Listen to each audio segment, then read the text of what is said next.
Hello guys, now we are going to discuss about the tumors of the middle ear and mastoid. Okay, जो भी abnormal growth होती है in the middle ear या फिर near of the mastoid bone उसके बारे में हम इसमें डिस्कस करेंगे। abnormal growth जो होती है टू टाइप्स की होती है जिसमें हम एक को कैंसर के रूप में देखते हैं और एक जो है नॉर्मल होती है जिसको हम ट्रीटमेंट के थ्रू ठीक कर सकते हैं। उस वो है लाइफ थ्रेटनिंग नहीं होती है और जो कैंसरस होती है वो कैंसर वाली जो ग्रोथ होती है वो लाइफ थ्रेटनिंग होती है। ओके लाइक उसमें पेशेंट जो है मर भी सकते हैं। So there are classification of tumors, primary and secondary. Primary वो ट्यूमर्स होते हैं जो एक ही प्लेस में होते हैं। लाइक अगर हम यहाँ बात कर रहे हैं कान के बारे में और मेस्टोइड बोन के बारे में तो ये यहीं से जनरेट होंगी या यहीं से ग्रो होंगी। ओके, सेकेंडरी ट्यूमर्स हम उनको बोलते हैं जो कनेक्टेड ऑर्गन्स होते हैं उनसे वो स्प्रेड होके मिडल ईयर में आते हैं, उसको हम सेकेंडरी ट्यूमर्स बोलेंगे। तो प्राइमरी ट्यूमर्स में बेनाइन में आता है ग्लोमस ट्यूमर जिसके बारे में हम इसमें वीडियो में डिस्कस करेंगे। मैलिग्नेंट में आता है कार्सिनोमा या सार्कोनोमा, ये कैंसरस कंडीशंस हैं। ओके, सेकेंडरी ट्यूमर्स में लाइक अगर मिडिल ईयर में इन्फेक्शन हो रहा है, सॉरी ट्यूमर अगर ग्रो हो रहा है तो नेजोफेरिंग्स में ट्यूमर होगा तो वो स्प्रेड होके कहाँ आएगा, मिडल ईयर में। ऐसे सेंट्रल में मियाटस से या फिर पैरोटिड। पैरोटिड क्या है, ये पार्ट है जो कि जो हमारा लार्ज सलाइवरी ग्लैंड होती है उसको बोलते हैं हम। ओके, मेटास्टाटिक होता है ये from the carcinoma of bronchus. ठीक है, अगर आपको ब्रोंकस में कार्सिनोमा हो चुका है, ब्रेस्ट कैंसर हो चुका है, किडनी कैंसर हो चुका है, थायराइड, प्रोस्टेट, ये गैस्ट्रोइंटेस्टाइनल ट्रैक्ट में कोई कैंसर हो चुका है तो ये सारा स्प्रेड होके थ्रू दी नर्व्स या ब्लड वेसल्स ये क्या होगा, स्प्रेड होगा। स्प्रेड होते होते ये मिडल ईयर में आएगा। ओके, तो ये सेकेंडरी ट्यूमर्स कहलाते हैं। अब हम डिस्कस करेंगे मैलिग्नेंट ट्यूमर के बारे में, that is glomus tumour. Okay, a glomus tumour also known as the glomus jugulare, क्योंकि ये कहाँ पे होता है, जुगुलर वेन के टॉप पे, इसलिए हम इसे ग्लोमस जुगुलारे भी बोलते हैं। It is a slow growing vascular tumour that can develop in the middle ear और inner ear structure of the skull base. Okay, जो स्लो ग्रोइंग वेस्कुलरिटी है इसमें वो डेवलप होती है और ये किसी भी एरियाज में हो सकता है ऑफ द स्कल और इन ईयर। ठीक है, there are two types of glomus tumour can affect the middle ear. तो दो टाइप से ग्लोमस ट्यूमर ग्रो करते हैं। तो फर्स्ट टाइप इसका है glomus tympanicum. Okay, these tumor grow in the tympanic bone behind the eardrum. Okay, tympanic bone से connected है इसलिए इसको ग्लोमस टिम्पैनिकम बोला गया है इसलिए। And they are the most common vascular tumour. Okay, बहुत जल्दी ये ग्रो करता है एंड ये मिडिल ईयर में ग्रो करता है। It is often occur into 60 to 70 year people but it can appear it at any as. ठीक है, वैसे तो मोस्टली हम 60 to 70 ईयर्स के जो पेशेंट होते हैं उसमें देखने को मिलता है, बट वैसे तो किसी भी एज में हो सकता है। अराइजिंग फ्रॉम प्रोमोन्ट्री, ये क्या है, मिडल ईयर का इनर पार्ट है। Next type is glomus jugulare. Glomus jugulare हमने इसलिए बोला है बिकॉज ये क्या है, जुगुलर वेन के टॉप में होता है। This tumour can affect the middle and inner ear as well as the upper neck, base of the skull and surrounding blood vessels and nerves.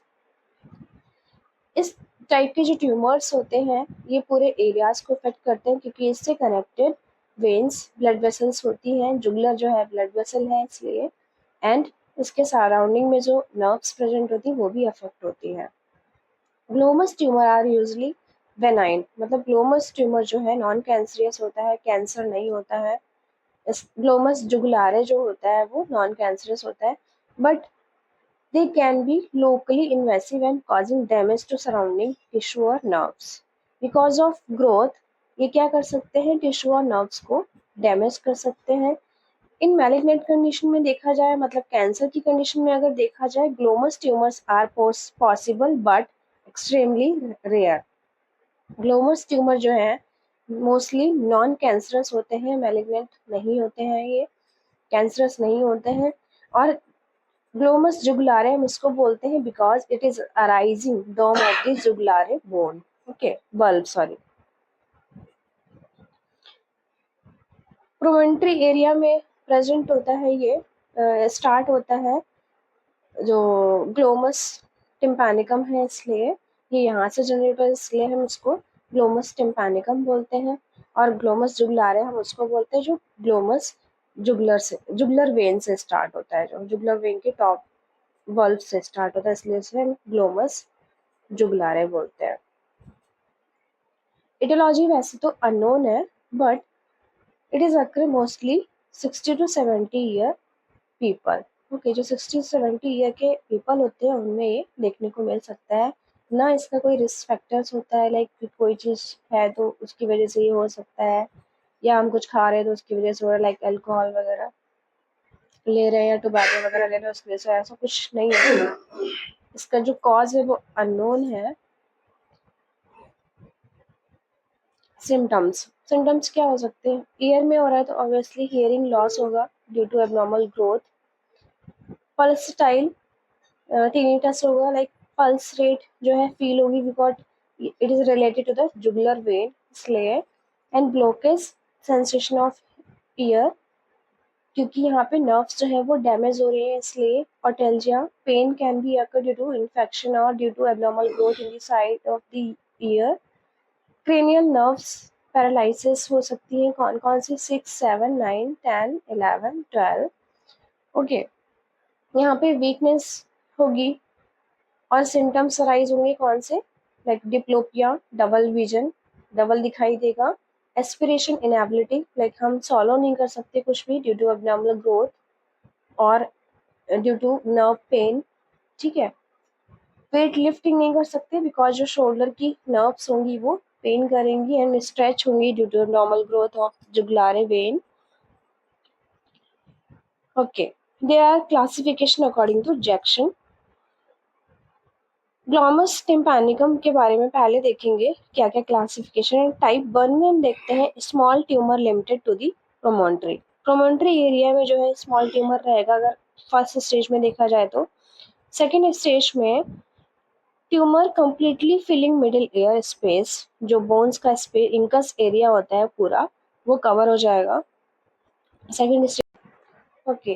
Third stage में अगर देखें तो tumour filling middle ear and extending into mastoid process, जो incus area है वो पूरा fill हो जाएगा, नॉर्मल ग्रोथ इतनी ज़्यादा होगी एंड ये एक्सटेंड हो सकता है इनटू द मेस्टोइड प्रोसेस, जो back side of the year है वो भी कवर होने लग जाएगी, एक्सटेंड होने लग जाएगा ये ग्रोथ इसकी।